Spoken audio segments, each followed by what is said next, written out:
여러분, 만일 믿음을 측정할 수 있다면 우리 믿음은 얼마나 클까요? 겨자씨보다 클까요? 질문이 대답하기가 굉장히 어렵죠.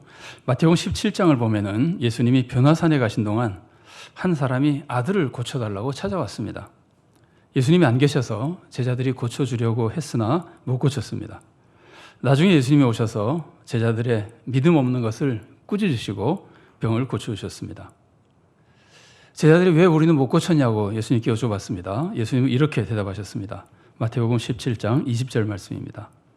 이르시되 너희 믿음이 작은 까닭이니라. 진실로 너에게 이르노니 만일 너희에게 믿음이 겨자씨 한 알만큼만 있어도 이 산을 명하여 여기서 저기로 옮겨지라 하면 옮겨질 것이요 또 너희가 못할 것이 없으리라. 자, 그러면 제자들의 믿음은 얼마나 큰 겁니까? 겨자씨보다도 작은 거죠. 근데 겨자씨는 당시에 아주 작다는 것을 상징하는 표현이었습니다. 그러니까 예수님은 제자들의 믿음이 정말 작다고 하신 겁니다. 그래서 어떻게 하라는 겁니까? 믿음이 작은 것을 회개하고 믿음이 성장해서 하나님의 나라에서 큰 일을 하라는 뜻이죠. 우리는 어떻습니까? 우리가 산 옮겨본 적이 있습니까? 없다면은 우리의 믿음도 겨자씨보다 작은 겁니다. 정말 우리는 하나님께 믿음을 달라고 기도해서 큰 믿음을 얻어야 됩니다.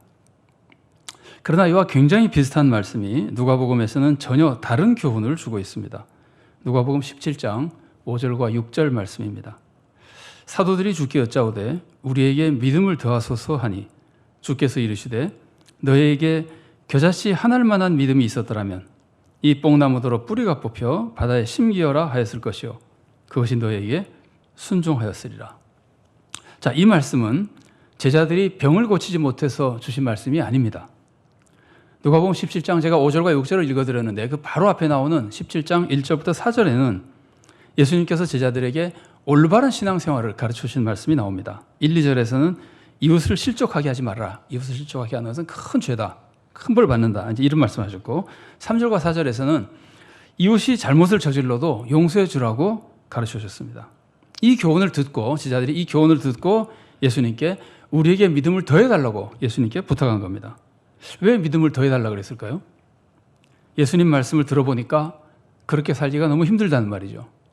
우리가 잘못한 이웃을 쉽게 용서할 수 있습니까? 남을 실족하지 않게 하는 게 쉽습니까? 그러니까 제자들은 정말 예수님 말씀대로 살고 싶어도 우리가 그렇게 살 수가 없으니까 그렇게 살 수 있도록 믿음을 더해달라는 겁니다. 그러자 예수님은 너희에게 겨자씨 한 알만한 믿음이 있으면 뽕나무에게 뿌리가 뽑혀서 바다에 심겨지라고 해도 그대로 될 것이라고 말씀해 주신 겁니다. 그럼 이 말씀이 무슨 뜻일까요? 여기서도 역시 겨자씨는 아주 작은 것을 상징합니다. 그래서 이 말씀은 아주 작은 믿음이라도 있으면 놀라운 역사를 이룰 수 있다는 뜻입니다. 이건 다 비슷한 말입니다, 앞에랑. 그런데 지금 제자들이 뭘 간구했습니까? 믿음을 더해달라고 간구했죠. 그럼 제자들은 지금 자기가 믿음이 있다고 생각하는 겁니까? 없다고 생각하는 겁니까? 더해달라고 그랬으니까 있다는 거죠. 있다고 생각하는 겁니다. 제자들은 지금 믿음이 있습니다. 그런데 믿음이 너무 작으니까 더 큰 믿음을 달라는 겁니다. 주님 뜻대로 살려면은 더 큰 믿음이 필요하니까 더 큰 믿음을 달라는 겁니다. 그러자 예수님께서는 아주 작은 믿음이라도 놀라운 역사를 이룰 수 있다고 가르쳐 주시는 겁니다. 이 말씀은 믿음이 커야만 큰 일을 이룰 수 있다는 뜻이 아닙니다. 예수님이 왜 이런 말씀하셨을까요? 지금 제자들이 뭐 잘못했습니까? 병을 못 고치거나 뭐 실패했습니까? 그렇지 않습니다. 제자들은 지금 예수님 말씀대로 살려고 믿음을 더해달라고 그러는 겁니다. 그래서 예수님의 이 말씀은 제자들은 꾸짖는 말씀이 아닙니다. 이 말씀은 제자들을 격려하시고 올바른 신앙생활의 길을 가르쳐 주시는 교훈과 격려의 말씀입니다. 그럼 예수님의 말씀은 이런 뜻이 되는 겁니다. 믿음을 더해달라고? 믿음이 얼마나 커야 되는데? 믿음은 아주 조금만 있어도 놀라운 역사를 이룰 수 있는 거야. 지금 너에게 있는 그 작은 믿음으로 행동을 해, 행동.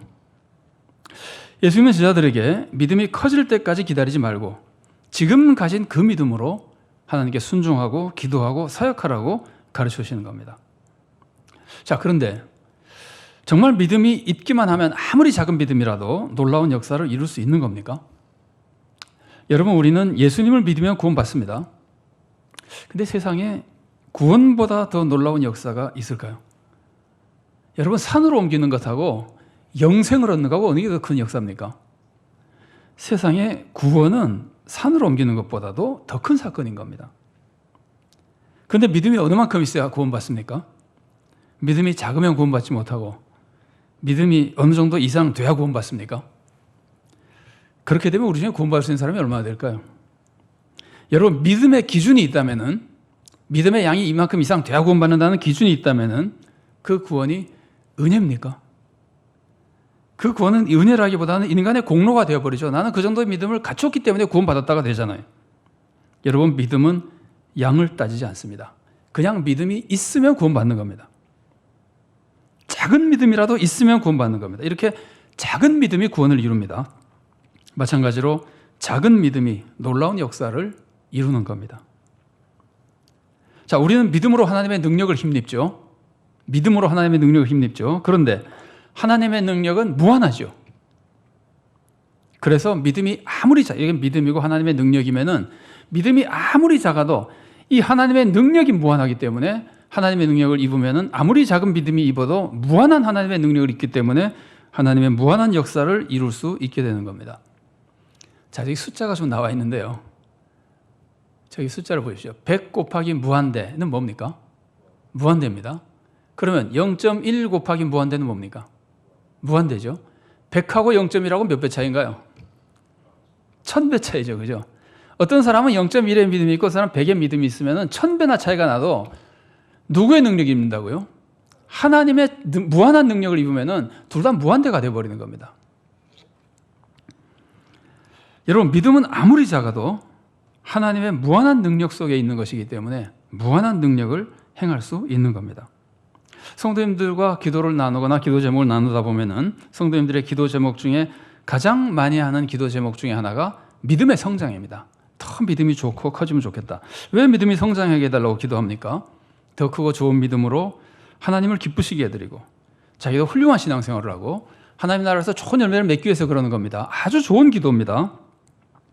그러나 오늘 예수님의 말씀에 비춰보면은, 아까 제가 마태복음 17장 말씀 먼저 소개해드리고 누가복음 17장 말씀 소개해드렸는데, 마태복음 17장에서는 믿음이 커야 된다는 걸 예수님이 가르쳐 주셨어요. 그게 절대로 나쁜 것이 아니에요. 우리가 해야 될 기도예요.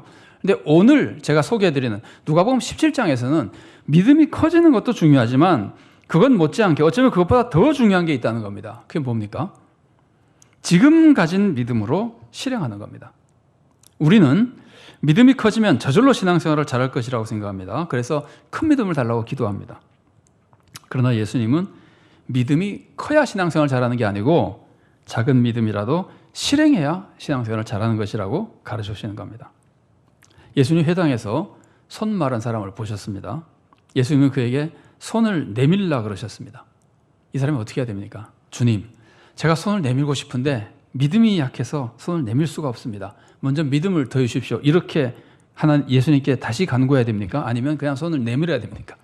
예수님이 내밀라 그러면 그냥 내밀면 되는 겁니다. 그게 믿음입니다. 그리고 그러면 치유의 역사가 나타나는 겁니다. 우리는 그 손 마른 사람보다 훨씬 좋은 여건 속에 살고 있습니다. 그 손 마른 사람 예수님이 잘 몰랐습니다. 십자가도 모르고 부활도 몰랐습니다. 성령님도 아직 강림하지 않았습니다. 우리는 다르잖아요. 우리는 예수님의 십자가 부활을 알잖아요.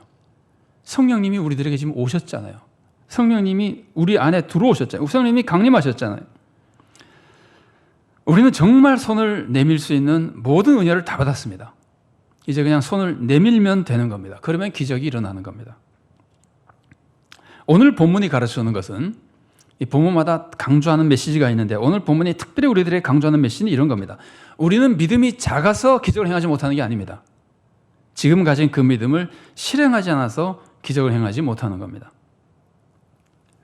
주님은 우리에게 하나님의 뜻대로 살라고 말씀하십니다. 그 세상을 구원하라고 말씀하십니다. 이때 주님, 저는 믿음이 약해서 못합니다. 먼저 저에게 믿음을 더해 주십시오. 이렇게 기도하겠습니까?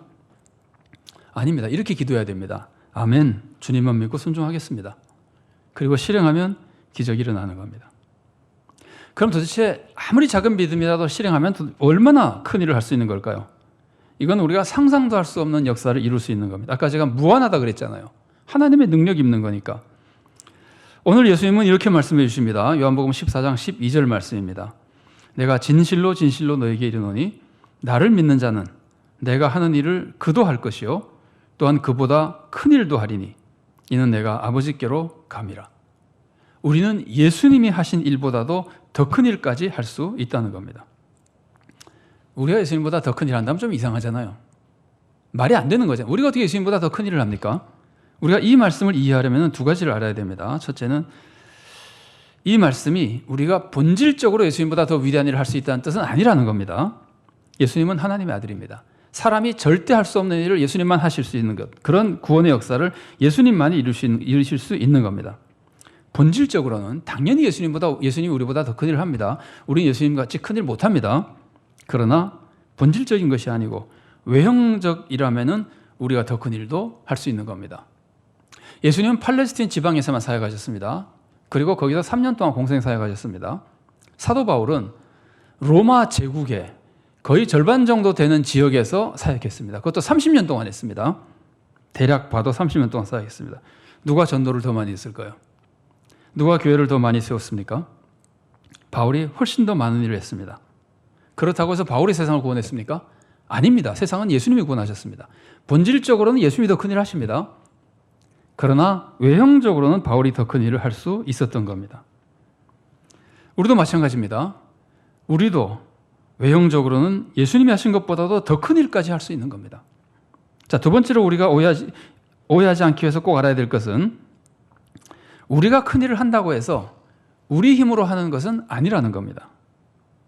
우리가 예수님보다 더 큰 일을 할 수 있는 것은 예수님이 아버지께로 가시기 때문입니다. 예수님이 아버지께로 가시면 무슨 일이 일어나죠? 성령님이 오시잖아요. 자, 요한복음 오늘 본문 말씀 중에 14장 16절 말씀입니다. 내가 아버지께 구하겠으니 그가 또 다른 보혜사를 너에게 주사 영원토록 너희와 함께 있게 하리니. 예수님이 가시면 성령님이 오십니다. 성령님이 어디에 오십니까? 그냥 우리 속에 들어와서 우리와 함께 하시고 우리와 함께 역사하십니다. 그래서 우리는 성령님의 역사 속에 예수님이 하신 일보다도 더 큰 일까지 할 수 있게 되는 겁니다. 지금 우리는 어떤 사람입니까? 예수님 믿는 사람이죠. 근데 성령님으로 말미암지 않고는 아무도 예수님을 주님으로 믿지 못합니다. 그러니까 우리는 성령님을 받은 사람입니까? 못 받은 사람입니까? 받은 사람이죠. 예수님 믿는 사람 다 성령님 받은 사람입니다. 그래서 우리는 온 세상보다 더 귀한 생명을 얻은 겁니다. 산 옮기는 것보다 더 큰 일이 이미 일어난 겁니다. 성령님을 받고 예수님을 믿고 그래서 하나님의 자녀가 된 겁니다. 하나님의 자녀가 됐으니 우리가 무슨 일을 이루지 못하겠습니까? 우리를 위해서 외아들을 내주신 하나님이 우리를 위해서라면 무엇을 주시지 않겠습니까? 로마서 8장 32절 말씀입니다. 자기 아들을 아끼지 아니하시고 우리 모든 사람을 위하여 내주시니가 어찌 그 아들과 함께 모든 것을 우리에게 주시지 아니하겠느냐. 그래서 우리는 못할 일이 없는 겁니다. 단 내 욕심을 위해서 못할 일이 없는 것이 아닙니다. 하나님의 뜻을 위해서라면 못할 일이 없고 정말 큰 일을 할 수 있는 겁니다. 그래서 바울이 그런 거 아니에요. 내게 능력 주시는 자 안에서 내가 모든 것을 할 수 있느니라. 하나님 안에 있기 때문에 하나님의 원의 뜻이라면 무엇이든지 할 수 있다는 말이에요. 자, 그렇다면 우리가 뭘 해야 되는 겁니까? 하나님의 뜻은 세상 구원입니다. 우리는 지금 성령님의 감동으로 받은 믿음으로, 성령님의 감동으로 믿음을 받았잖아요. 바로 그 믿음으로 세상 구원을 위해서 일해야 되는 겁니다. 그 믿음이 더 커지게 해달라고 기도하기 전에 그 기도도 해야 되지만 그것만 기도하기 전에 오히려 그 믿음으로 우선 실행하기 시작해야 된다는 말이에요. 우리는 믿음이 더 성장한 후에 일하는 것이 아닙니다. 지금 우리 믿음으로 일하는 겁니다. 사실 우리가 일하지 말고 기다려야 될 때도 있습니다. 언제 그럴까요? 그것은 성령님을 받기 전에 성령님을 기다리는 겁니다. 예수님이 그러셨잖아요. 성령이 임하시기 전까지는 나가지 말고 예루살렘에 기다리라고 있으라 그랬잖아요. 그러나 우리는 이미 성령님을 받은 사람입니다. 그래서 예수님을 믿는 사람입니다. 성령님 안에서 믿는 사람입니다. 그래서 이제는 우리가 받은 믿음대로 일해야 되는 겁니다. 더 믿음이 자랄 때까지 기다리는 게 아닙니다. 믿음이 자라도록 기도하고 더 자라야 되지만 자라기 전이라고 일하지 않는 것이 아니라는 말이에요. 자랄 때까지 기다리는 것이 아니라 지금 하나님의 뜻에 따라서 일해야 되는 겁니다. 옛날 이스라엘 백성은 애굽에서 종살이 했습니다. 때가 되자 하나님이 이스라엘 백성을 구원해 주셨습니다. 이때는 모두 애굽에서 나가야 되는 거예요. 너희들 지금 나가라 그러면 그때는 다 나가야 되는 거예요. 다른 준비도 하고 믿음이 더 커진 다음에 나가는 것이 아니에요. 하나님이 나가라고 하셨기 때문에 나가야 되는 겁니다. 그렇다고 해서 자기가 가고 싶은 곳으로 갑니까? 자기가 가고 싶은 방향으로 갑니까? 자기가 가고 싶을 때 갑니까? 자기가 가고 싶은 시간에 갑니까? 아닙니다. 하나님이 정해주신 방향으로 하나님이 가라고 하실 때 그 시간에 가는 겁니다. 하나님이 정해주신 시간에 가는 겁니다. 구름 기둥이 출발하면 따라서 출발하는 것이고 구름 기둥이 멈추면 멈춰야 되는 겁니다. 우리는 내 생각대로 행동을 시작하는 것이 아닙니다. 하나님 말씀에 따라서 행동을 시작하는 겁니다. 근데 하나님은 계속 우리들에게 하라 그러잖아요. 순종하라 그러고 사역하라 그러시잖아요. 우리가 하나님 말씀에 따라서 실행할 때 하나님이 약속하신, 하나님이 예정하신 구원의 역사가 일어나는 겁니다. 우리는 먼저 나의 구원을 지키기 위해서 항상 우리는 나부터 구원 받아야 됩니다. 나의 구원을 지키기 위해서 담대하게 하나님 말씀에 순종하며 실행해야 됩니다. 아직 믿음이 약하니까 믿음이 강해진 후에 실행하겠다고 늦추면 안 됩니다. 지금 있는 믿음으로 실행해야 됩니다. 그게 산 믿음입니다. 나중으로 미루면 죽은 믿음입니다. 나중으로 미룬 동안 아무것도 안 하잖아요. 행함이 없는 믿음이니까 죽은 믿음이잖아요. 미루는 거는 죽은 믿음이에요. 지금 행하는 게 산 믿음이에요. 그렇다면 지금 뭘 실행해야 됩니까? 여러분, 지금 내 마음에 있는 것부터 실행하면 됩니다. 여러분, 이런 생각하실 때가 있으세요? 내가 예배 좀 더 열심히 참석해야 될 텐데, 성경 공부에도 좀 더 참석해야 될 텐데, 그런 마음이 있다면 당장 지금 그걸 시작해야 되는 겁니다. 그게 실행하는 겁니다. 홈페이지에 영상 예배, 성경 공부 다 나와 있습니다. 그냥 실행하면 되는 겁니다. 내가 이렇게 살면 안 되는데 하고 생각하는 그런 것들이 있습니까? 그럼 그걸 당장 끊어야 되는 겁니다. 부모님께 좀 더 자주 문화를 드려야 될 텐데라고 생각하십니까? 그러면 당장 오늘 시작해야 되는 겁니다. 오늘 전화 드리고 오늘 시작해야 되는 겁니다. 내가 그 친구를 전도해야 될 텐데라는 생각이 있다면은 당장 이번 주간에 연락을 하고 교회 나오라고 권해야 되는 겁니다. 내 믿음이 자란 후에 하려고 그러지 마십시오. 지금의 작은 믿음이라도 얼마든지 위대한 일을 할 수 있습니다. 그 믿음을 실행해야 역사가 일어납니다. 예수님이 손을 내밀라고 하시면 손을 내밀어야 손이 펴집니다. 우리는 이미 믿음이 있습니다.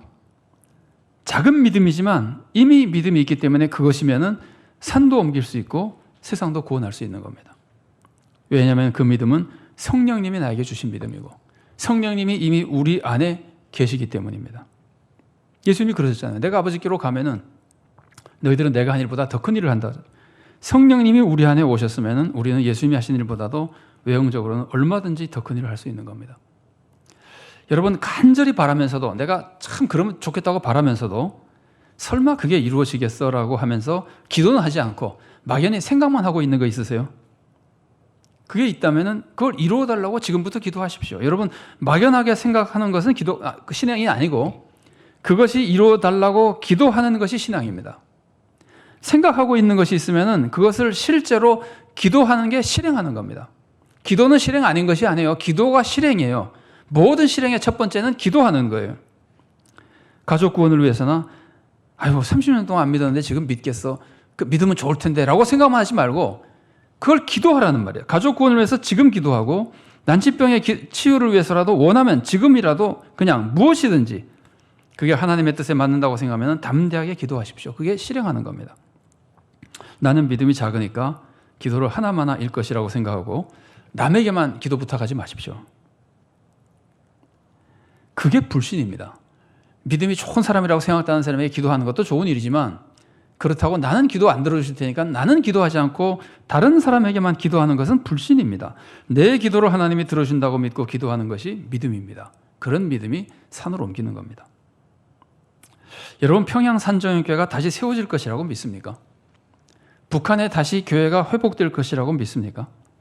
믿으신다면 그걸 위해 얼마나 많이 기도하십니까? 우리가 얼마나 기도하느냐가 우리 믿음의 수준입니다. 사람은 믿으면 기도합니다. 그리고 기도하면 이루어집니다. 그래서 믿음이 산으로 옮기는 겁니다. 옛날 유다 백성은 수백 년 동안 죄를 짓다가 결국 나라가 바벨론에게 망하고 백성은 바벨론의 포로로 잡혀갔습니다. 그 포로로 잡혀간 사람들이 강대한 바벨론 제국을 보면은요, 도저히 해방될 거라는 꿈을 꿀 수가 없어요. 이렇게 큰 나라에 우리가 망했는데 언제 여기서 우리가 벗어날 수 있을까? 소망이 없습니다. 인간적으로 보면은 아무런 희망이 없습니다. 그러나 믿음 있는 백성은 기도했습니다. 그러니까 정말 기적이 일어났습니다.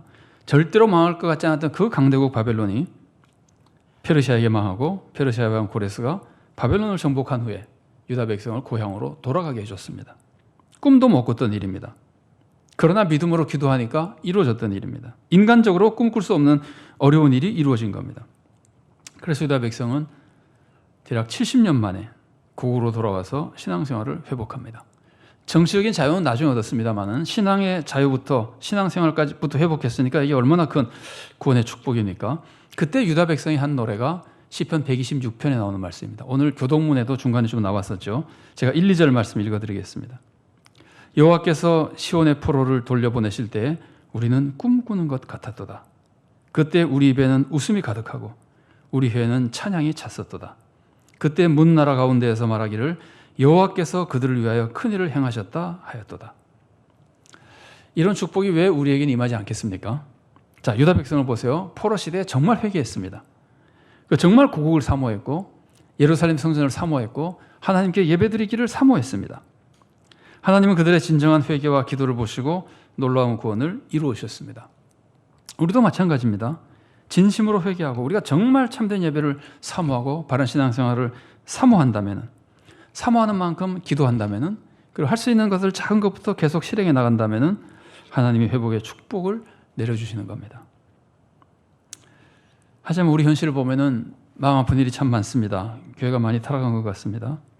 그러나 주님은 교회를 버리지 않으십니다.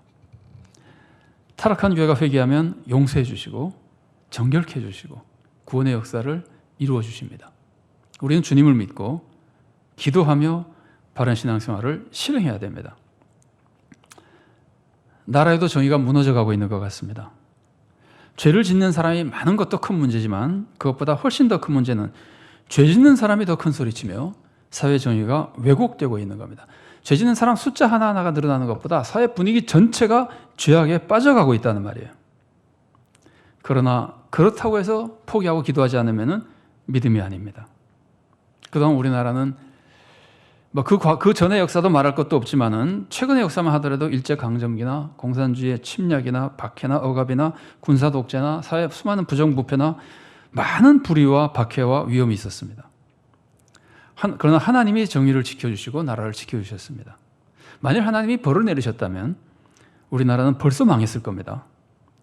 그러나 하나님은 지켜주셨습니다. 아마도 믿음으로 기도하는 성도들이 있었고 그래도 하나님을 모른다 하더라도 정의를 위해서 헌신하는 백성들이 있었기에 하나님께서 그래도 우리나라를 지금까지 지켜주신 것 같습니다. 지금 교회가 타락하고 사회가 부패해도 온 세상을 다스리시는 분은 하나님이십니다. 하나님은 산 믿음으로 기도하며 순종하는 성도들의 믿음을 통해서 놀라운 역사를 이루어 주십니다. 북한이 핵을 보유하고 그것 때문에 북한 동포의 자유와 회복이 점점 더 멀어지는 것처럼 보입니다. 그러나 우리는 하나님을 믿습니다. 모든 것을 다스리시는 분은 하나님이십니다. 그 하나님은 얼마든지 북한을 회복시켜 주실 수 있습니다. 하나님은 옛날 그 막강한 애굽에서 이스라엘 백성을 해방시켜 주셨습니다. 그 강대국, 최강국 바벨론에서도 이스라엘 백성을 구원해 주셨습니다. 마찬가지로 우리 생각에 잘 될 것 같지 않은 것이라 하더라도 하나님이 역사하시면 북한 동포를 악한 세력에서 건져 주실 겁니다. 한때 동방의 예루살렘이라고 불렸던 그 땅을 회복시켜 주실 겁니다. 우리가 이것을 믿고 기도하며 순종하고 헌신할 때 기적적인 역사가 일어나는 겁니다. 우리는 성령님을 내 안에 모시고 있는 사람입니다. 예수님을 구주로 믿고 있는 사람입니다.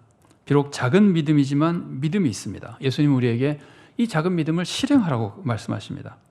그러면 놀라운 역사를 이룰 수 있다고 가르쳐 주십니다. 이루어 주겠다고 약속하셨습니다. 우리 모두가 이 작은 믿음을 실행하여 우리도 구원을 얻고 세상도 구원하는 놀라운 역사를 이룰 수 있기 바랍니다. 특히 한국교회가 바로 서고 대한민국의 정의가 세워지고 북한 동포가 구원받게 되는 이 하나님의 역사와 기적을 믿고 기도를 실행하며 순종을 실행하고 헌신을 실행하는 가운데 이 땅의 구원의 역사를 이루어가는 참된 성도로 살아갈 수 있기를 바랍니다. 같이 기도하시겠습니다.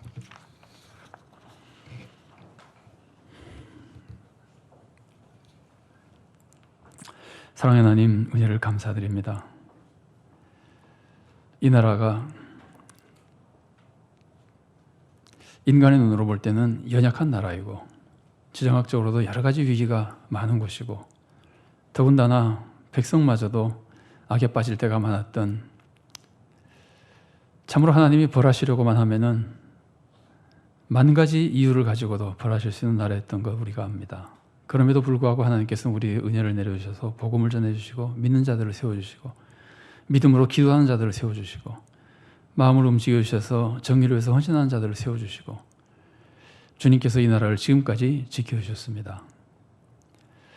그럼에도 불구하고 우리는 주님을 다시 주인으로 모셔 주님의 뜻에 따라 교회와 사회를 이루어 나가며 주님의 보호하심과 축복을 누리는 사회를 이루지 못하고 세상의 참된 소원과 빛의 사명을 감당하는 교회를 잘 이루지 못하고 여전히 부족한 가운데 있습니다.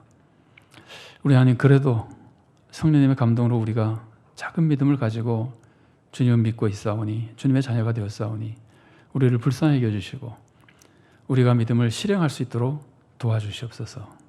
주님을 믿고 기도할 수 있도록 도와주시고 주님을 믿고 악한 세상에서 나라도 악을 떠나 바르게 살겠다고 실행할 수 있게 도와주시고 이 일을 위하여 교회를 통해서 사회 각곳에서 내가 하는 일을 통해 주님의 영광을 위해 정의를 위해 헌신하며 살 수 있도록 우리를 인도하여 주시옵소서.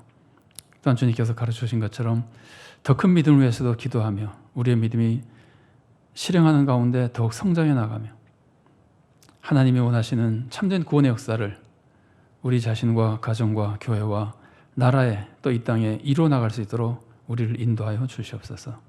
북한의 동포들이 너무 많은 고통을 겪고 있습니다. 그들을 억압해서 건져주시고 그들을 괴롭히는 모든 악한 세력을 다 물리쳐 주시고 이 땅에도 주님께서 정의를 세워주시고 주님이 기뻐하시며 풍족히 축복을 내려주실 만한 좋은 사회가 될 수 있도록 주님 도와주시옵소서. 특별히 교회들이 소원과 빛의 사명을 잘 감당하게 하시고 모든 성도들이 각 곳에서 소원과 빛의 사명을 감당하며 사회를 바로 세우는데 사명을 감당할 수 있도록 도와주시옵소서. 코로나로 인하여 많은 어려움들이 있습니다. 성도들의 건강을 지켜주시고 교회가 코로나로 인하여 주님의 영광을 가리기보다 주님의 사랑과 은혜를 세상에 끼쳐주는 역할을 하도록 주님 도와주시고 홍수로 인해서도 여러 가지 피해와 고통이 있습니다. 어려운 분들을 회복시켜 주시고 우리가 사랑으로 서로 도우며 이 어려움을 주님의 축복 속에 이겨나갈 수 있도록 하나님께서 함께 하시고 도와주시옵소서. 주님 은혜 모든 것을 의지하옵고 예수님 이름으로 기도드리옵나이다. 아멘.